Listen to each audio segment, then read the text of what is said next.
Shalom dan selamat pagi sahabat rehat Gereja Toraja. Sebelum kita melakukan aktivitas dan tanggung jawab hari ini, mari kita meneduhkan hati dan berdiam diri sejenak di hadapan Allah. Selasa 14 April 2026. Mari kita berdoa. Terima kasih atas anugerah dan kasih setia Allah yang tidak berkesudahan bagi kami. Terima kasih untuk nafas dan kehidupan yang baru di pagi hari ini. Sebelum kami memulai hari ini, kami rindu bersekutu dengan Allah melalui rehat hari ini. Kiranya Allah yang memberkati kami, Roh Kudus-Mu terus menyala di hati kami, agar firman-Mu tidak hanya menyentuh logika kami, tetapi dapat menjadi rema bagi setiap langkah kehidupan kami. Awal, pertengahan, dan akhirnya kami serahkan ke dalam tangan-Mu, kiranya boleh jadi seturut dengan kehendak-Mu. Amin. Pembacaan firman Allah pada pagi hari ini terambil dari Yunus 1 ayatnya yang pertama hingga ayatnya yang ke-17 yang berbunyi demikian. Yunus melarikan diri dari panggilan Tuhan. Datanglah firman Tuhan kepada Yunus bin Amitai.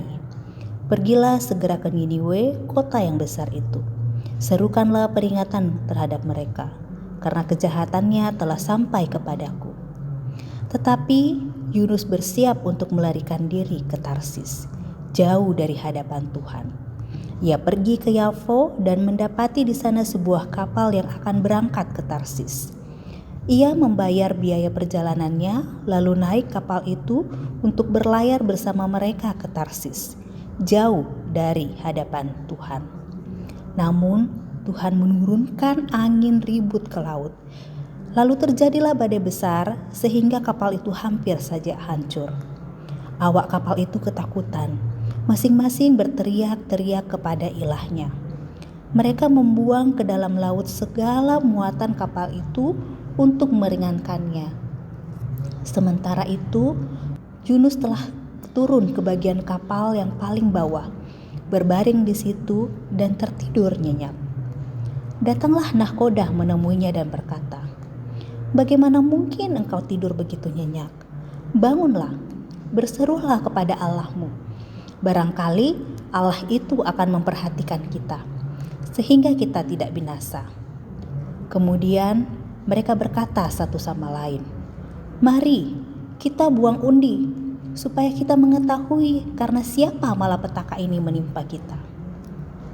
Mereka pun membuang undi dan undi itu jatuh pada Yunus.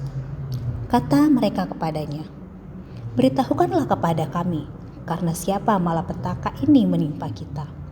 Apa pekerjaanmu dan dari mana asalmu?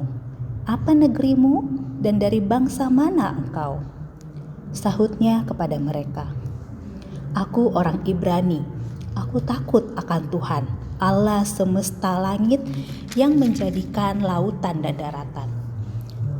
Orang-orang itu sangat ketakutan dan berkata kepadanya, "Apa yang telah kau lakukan?" Orang-orang itu mengetahui bahwa ia melarikan diri jauh dari hadapan Tuhan, sebab hal itu telah diberitahukannya kepada mereka. Mereka bertanya, "Apa yang kami harus lakukan padamu supaya laut meredah terhadap kami? Sebab laut semakin bergelora." Sahutnya kepada mereka, "Angkatlah aku dan campakkan aku ke dalam laut, supaya laut mereda dan tidak menyerang kamu lagi. Sebab aku tahu bahwa karena akulah badai besar ini menyerang kamu." Orang-orang itu justru mendayung untuk membawa kapal itu kembali ke darat. Tetapi mereka tidak sanggup, sebab laut semakin bergelora menyerang mereka. Mereka berseru kepada Tuhan, katanya, "Ya Tuhan, janganlah kiranya Engkau membiarkan kami binasa karena nyawa orang ini. Janganlah Engkau tanggungkan kepada kami darah orang yang tidak bersalah, sebab Engkau, Tuhan, yang telah berbuat seperti yang Engkau kehendaki." Kemudian mereka mengangkat Yunus dan mencampakkannya ke dalam laut. Laut pun berhenti mengamuk. Orang-orang itu menjadi sangat takut kepada Tuhan, lalu mempersembahkan kurban sembelihan kepada Tuhan serta mengikrarkan nazar. Atas penentuan Tuhan, datanglah seekor ikan besar untuk menelan Yunus. Yunus tinggal di dalam perut ikan itu selama 3 hari, 3 malam. Firman Tuhan hari ini terangkum dalam topik belajar mengenal Tuhan di tengah badai. Ungkilalai puang lan mak pamumbukna angin barat. Di sebuah kapal yang diguncang oleh badai besar, bahkan para pelaut yang tidak mengenal Allah berseru dengan ketakutan. Namun, di tengah kekacauan itu, mereka berdoa, bukan kepada dewa-dewa mereka, melainkan kepada Tuhan yang disembah Yunus. Mereka berkata, "Janganlah kiranya engkau membinasakan kami karena nyawa orang ini, dan janganlah engkau tanggungkan darah yang tak bersalah kepada kami, sebab engkau ya Tuhan telah berbuat seperti yang kau kehendaki." Ayat ini menunjukkan pengakuan iman dari para pelaut yang akhirnya menyadari bahwa badai bukan sekedar peristiwa alam, tetapi tindakan Allah yang berdaulat. Kata "Engkaulah yang telah berbuat seperti yang engkau kehendaki" menegaskan pengakuan bahwa Allah berhak bertindak menurut kehendaknya. Ini menyingkapkan makna yang dalam bahwa kuasa Tuhan melampaui bangsa-bangsa, agama, dan batas manusia. Dalam saat genting, mereka belajar bahwa Tuhan Israel adalah Tuhan atas seluruh bumi. Dialah yang mengatur segala situasi, bahkan badai sekalipun tunduk kepadanya. Pelaut-pelaut itu akhirnya mempersembahkan korban dan bernasar kepada Tuhan, suatu tanda pertobatan dan penyembahan sejati yang lahir dari pengalaman akan kuasa Allah. Dalam ketaatan separuh hati Yunus, Tuhan bekerja untuk menyatakan diri kepada orang lain. Yunus melarikan diri, tetapi Allah memakai pelariannya untuk membawa orang lain mengenalnya. Betapa sering Tuhan tetap bekerja meski kita tidak setia. Kisah Yunus mengajarkan kita bahwa bahkan badai kehidupan dapat menjadi panggung bagi Allah menyatakan dirinya. Kadang kita melihat badai, padahal Tuhan sedang menyingkapkan kedaulatannya saat kita menghadapi badai. Amin. Mari kita berdoa. Bapa yang ada di sorga, kembali lagi kami ke hadirat-Mu mengucap syukur untuk firman yang Engkau sabdakan kepada kami.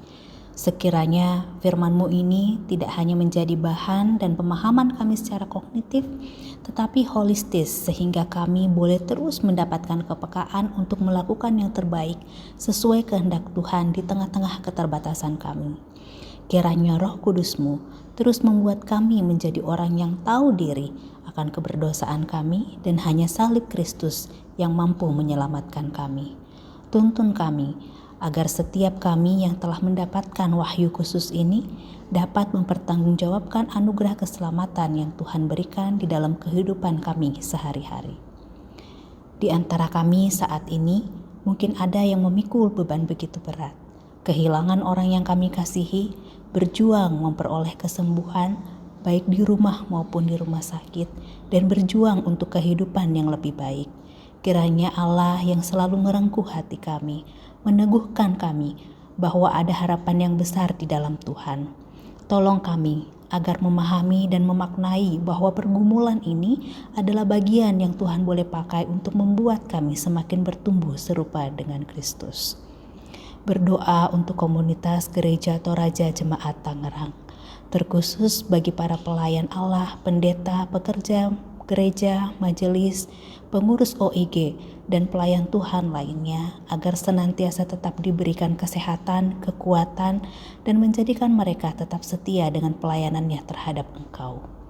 Kami juga memohon belas kasih-Mu kepada pemerintahan negeri ini, dari desa hingga pimpinan pusat, agar senantiasa memberikan pelayanan yang terbaik kepada masyarakat di seluruh negeri kami tercinta ini.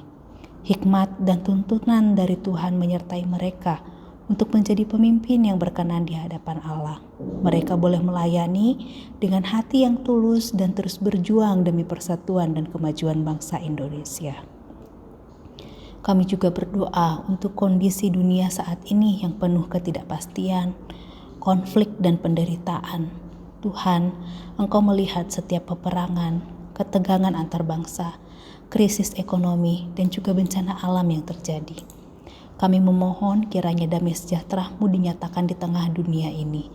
Kiranya kuasa Roh Kudus-Mu melembutkan hati para pemimpin bangsa-bangsa di dunia ini, dan berikan hikmat agar mereka mengambil keputusan yang tepat sesuai dengan kehendak Tuhan dan boleh membawa kedamaian bagi umat manusia.